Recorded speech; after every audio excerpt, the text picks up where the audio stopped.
Ndërkohë, po sot Keti ka qenë parashikuar seanca paraprake për kryebashkiakun e Vallët të Des në GKK-o, çfarë ka ndodhur?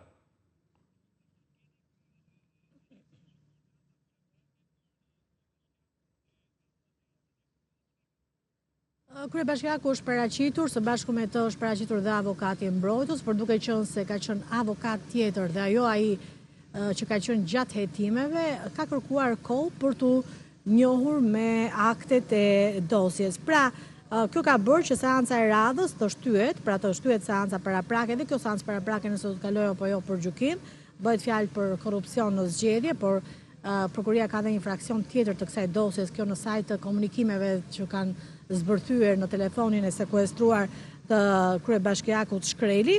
Seanca e radhës është saktuar në datën 21 nëntor në orën 9:30.